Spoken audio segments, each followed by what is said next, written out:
What's up guys? Today we're going to be checking out Dune on 4K Blu-ray. This isn't a video on how entertaining or accurate the movie is to the book. I'll just be sharing some of my thoughts on the audio and the video quality. Now let's go over a few tech specs.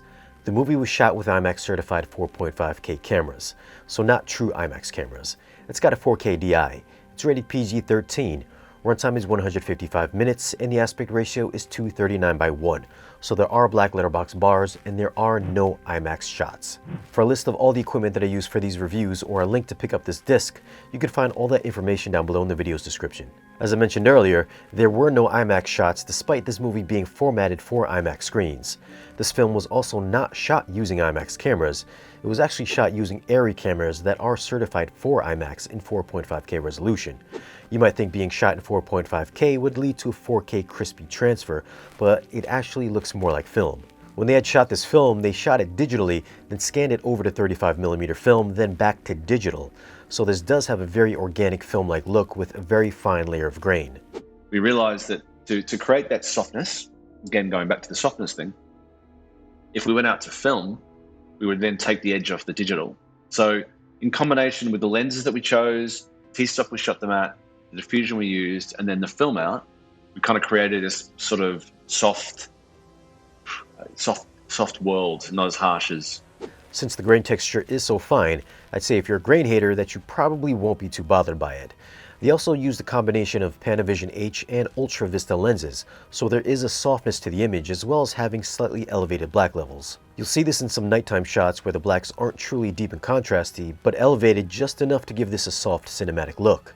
The shadow detail is still great without any loss of detail, but again, this movie does have a very unique look. Now, even though this isn't a 4K crisp transfer, you'll see those fine details such as wrinkles and pores, and of course, background set pieces looked amazingly textured. As for digital effects, I believe they were finished in 2K, so the wide shots of ships or landscapes did look soft at times, and other times they blended in perfectly fine.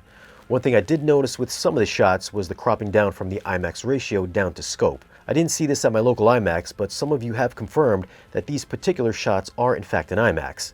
This shot of the ship coming out of the water in Chapter 5 only makes sense that the image would be taller to give it a bigger sense of scale.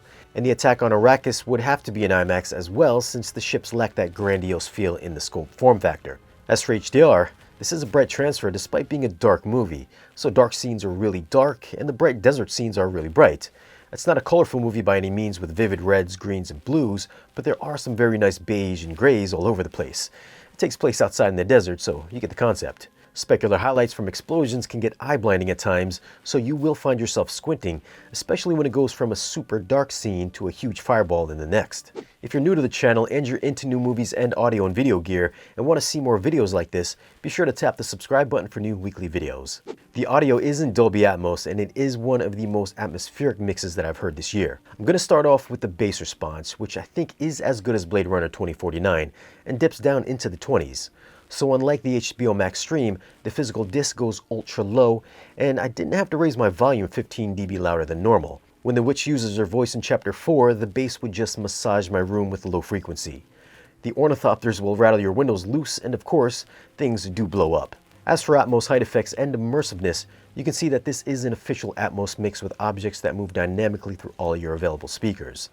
This part during the sandstorm in Chapter 11 places you inside the ornithopter, and what you'll hear inside is the sand and debris outside of the cockpit with internal effects going on in the lower channels.